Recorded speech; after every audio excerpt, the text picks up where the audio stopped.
Welcome, and thanks so much for joining us. And always appreciate if you have any comments or any thoughts about this.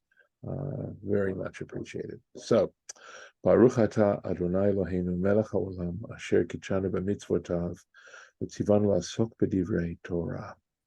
Amen. I have one comment, Rabbi. What's that? Yeah, go ahead. You see, when you have something with God in it, you don't throw it away. You bury it. Yes, if it has God's name, if it has God's name written on it, like one of the, there's like maybe 5 names, something like that, here's one of them, and then there's Elohim, right? And possibly this spelt out as Aleph Daled Nud Yud, or El. I'd have to look up exactly what the various names that are considered holy names. Would be the way I want to give all my books to the shul, so because it's got God's name in them.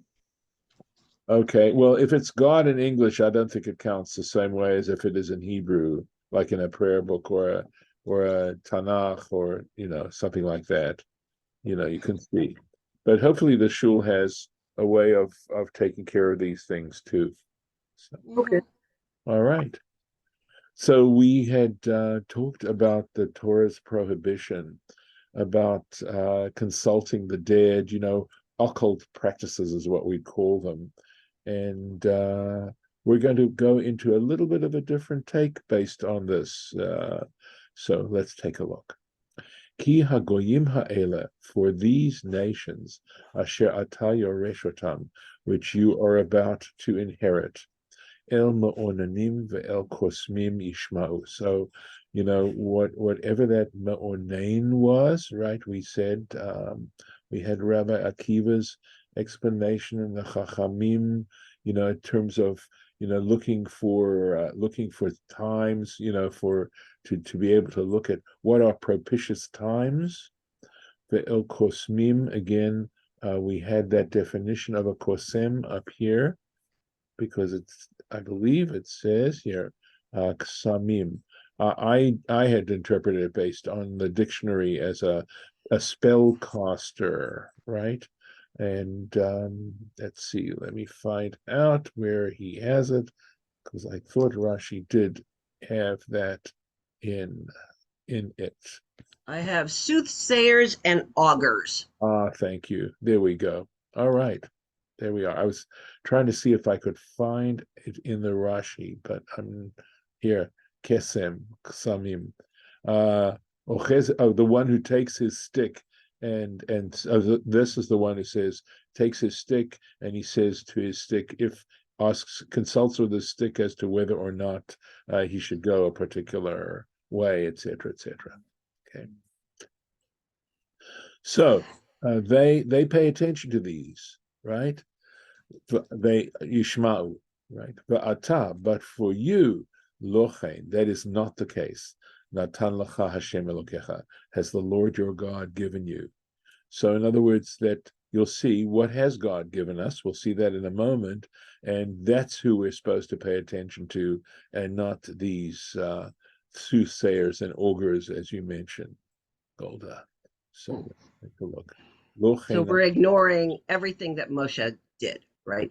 No. Yeah, only a little. Only a little. No, in what sense did he do that? I mean, he didn't consult the. He had to have the staff. He had to have the staff to do the things. True, but it wasn't that he was consulting the staff. Okay, True.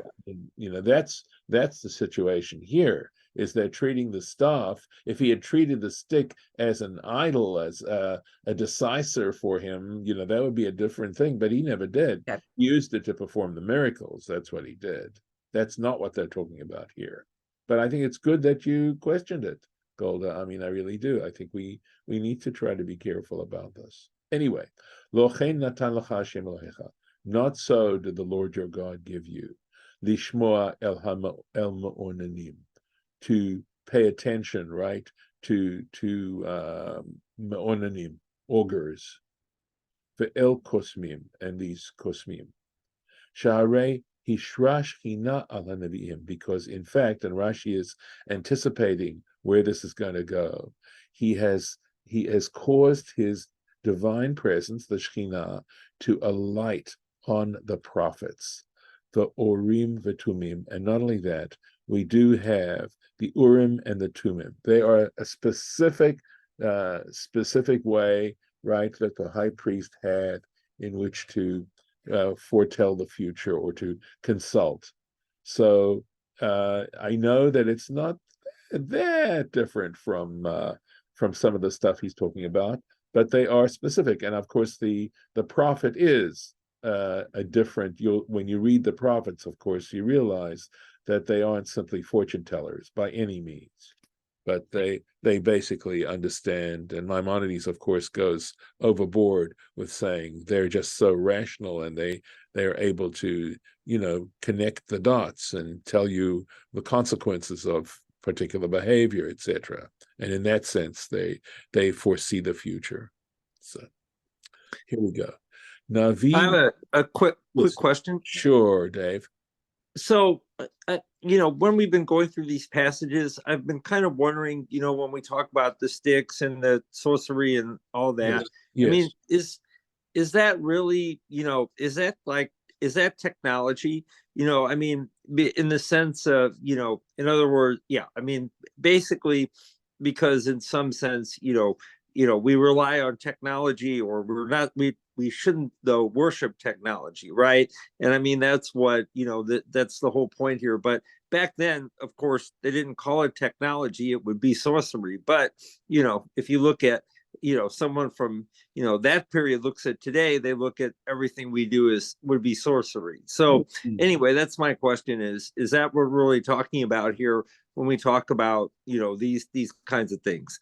So that's a really wonderful question, and probably could even possibly be a PhD thesis. Okay, I would say that, just sort of speaking off the cuff, I think that I wouldn't. The reason why I wouldn't call technology sorcery is that it is actually based on normal, natural phenomena, whereas what they're talking about here, I think definitely even back then would be considered occult practices. And the thing about occult practices is they don't draw on, and they don't depend directly on natural phenomena and how they take place.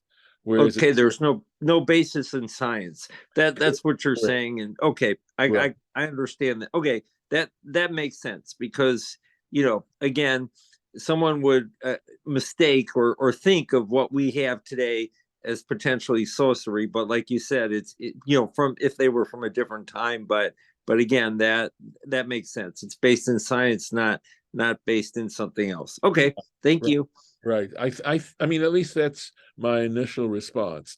Having said that, this might be the right place for me to comment on astrology, right?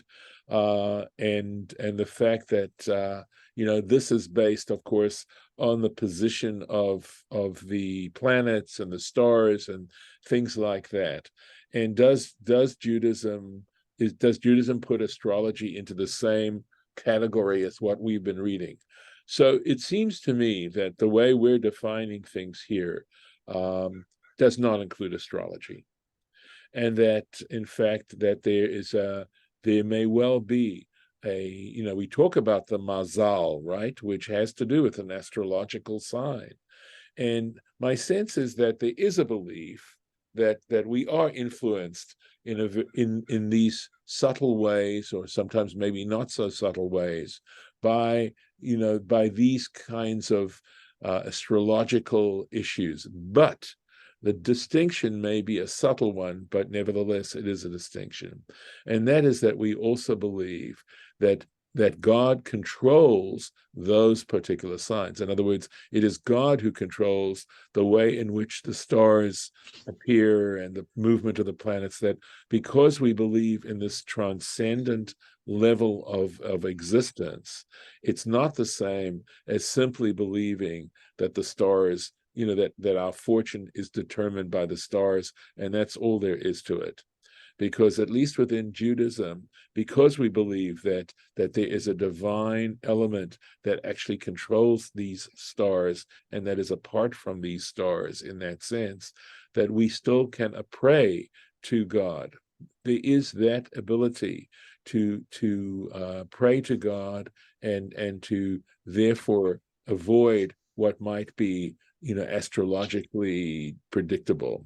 And in fact, there is a statement, I maybe in the Talmud somewhere, my father of blessed memory used to quote it quite often, which was Ein Mazal LeYisrael, which of course on the surface could mean Israel doesn't have any mazel. But I think what it really means is that Israel is not controlled ultimately by astrological signs. I believe that was the intent of that original statement, to say that we always have the option of prayer. And prayer is considered to be a very powerful medium. And whether or not there's scientific evidence to support the power of prayer, I have seen, statements that seem to support that particular issue. Nevertheless, and regardless, that is something that is always left open to us. And in fact, the verse where Isaac says to his son Jacob, where he comes to him, he says, Hakol Kol Yaakov. Just part of that statement. He says the voice is the voice of Jacob. And one of the interpretations, and it's a major interpretation, is that Jacob's power comes from his voice and his ability to pray. So let's keep going. All right. Thank you. Yeah, no. Thank you for raising the question, David. It's great. It certainly opened up a few things to think about. Right. So here we go. Navi mikir becha, a prophet from your midst. Me'achecha kamoni, from your brethren like myself. Yakim lecha Hashem Elokecha. The Lord your God will arise, or cause to arise amongst you. Elav tishmaun. Pay heed to him. Pay attention to him. That's who we need to take seriously, and that is the prophetic voices. And again, this is something that one can think about and meditate as to, to what degree do we do this? To what degree should we do this? And in what degree is it actually representing desirable human behavior in every sense? From your midst, from your brethren, like myself. Yeah, question? Harlan, did you want to say something? False prophets.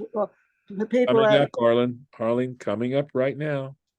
Okay. Coming right up. Whether we'll deal with it this year or not, I don't know. But if we get to this next year, it's coming up. It really is. Okay. Just as I am from your midst and from your brethren.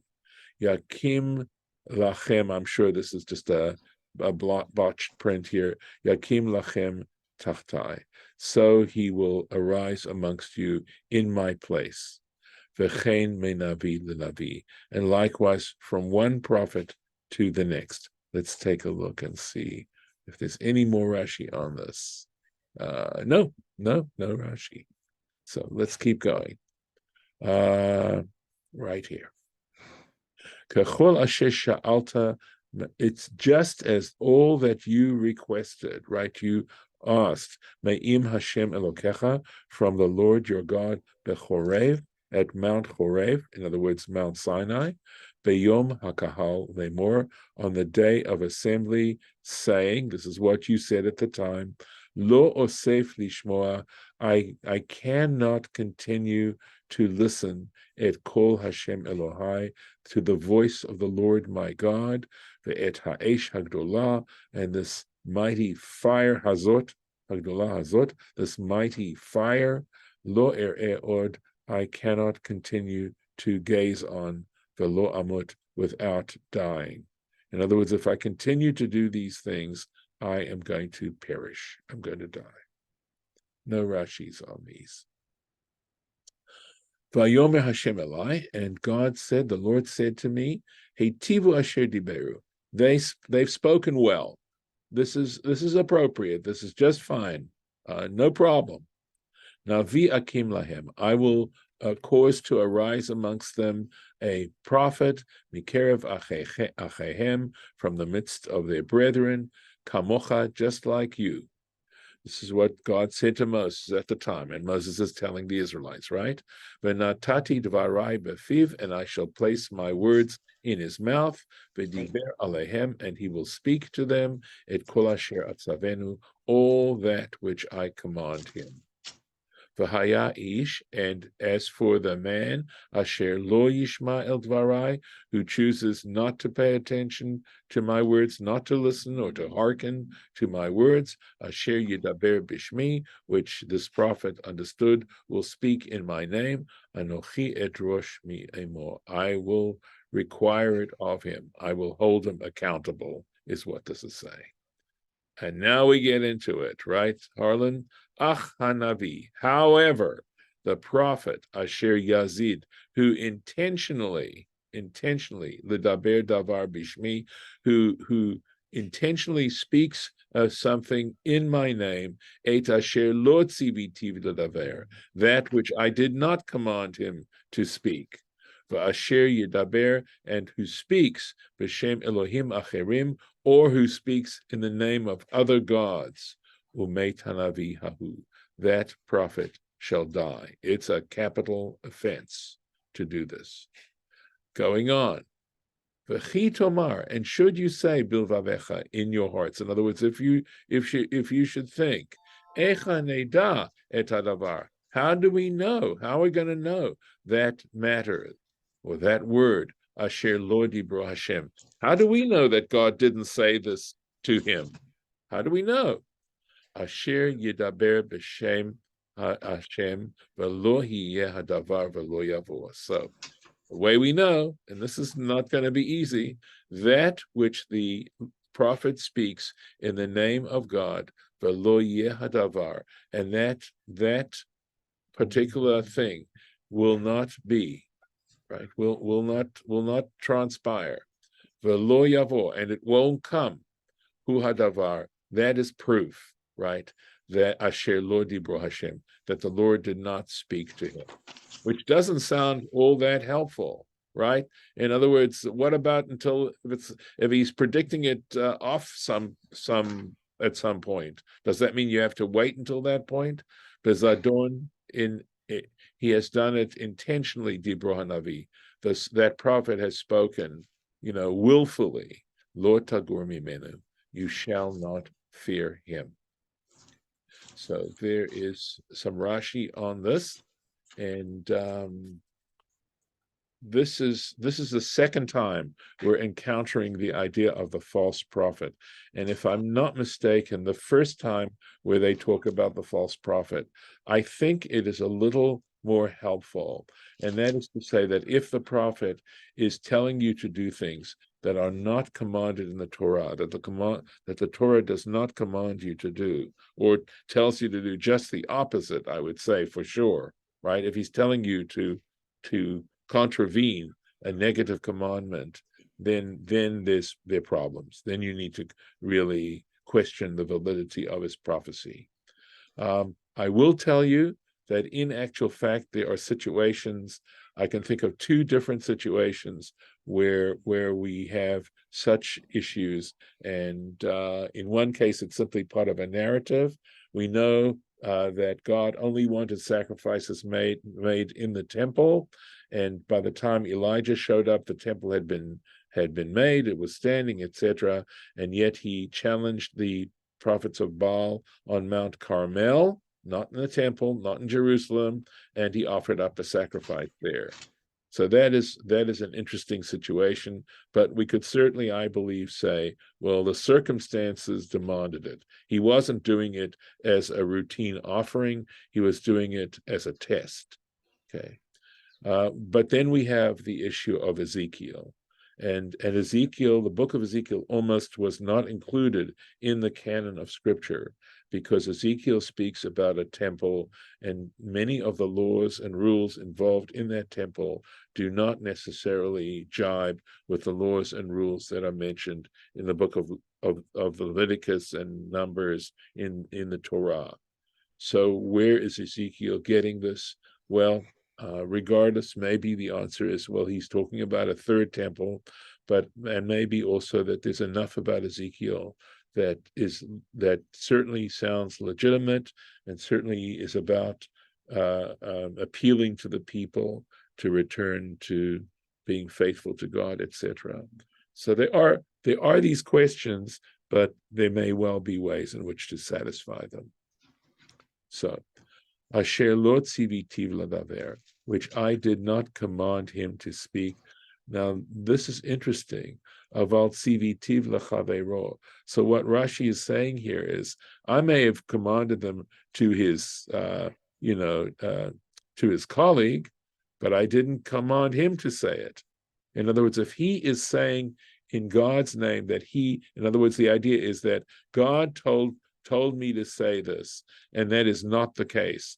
And even though they may be legitimate words, meaning they may be words that God spoke to his fellow, to another fellow, to a legitimate prophet, but he's trying to say that God said it to him. So that's the infraction here. Or if he speaks in the name of other gods, well, that's clear enough, right? This is saying, even if he was saying the law according to its proper way, as he's telling you to do things that the Torah commands you, okay, le'esor et ha'isur, to forbid that which is forbidden, u'lahatir et hamutar, and to declare permissible that which is permissible, even though the Torah does this. But if he says it in the name of some other god, again, he's a false prophet. So we now have two criteria that are involved that are helpful, right?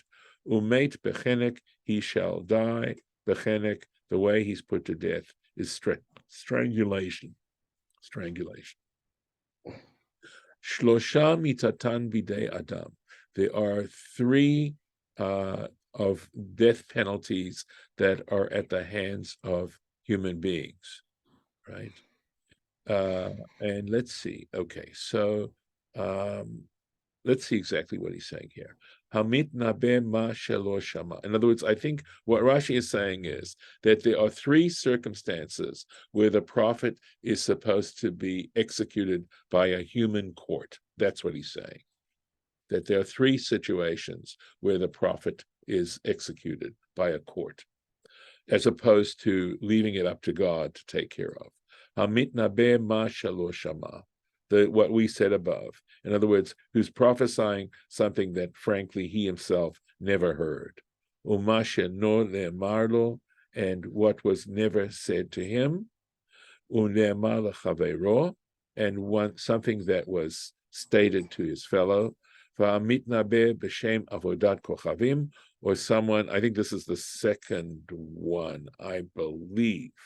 Let's take a look at how many. Right, so this is something he never heard. This wasn't said to him, but was said. So this is number two.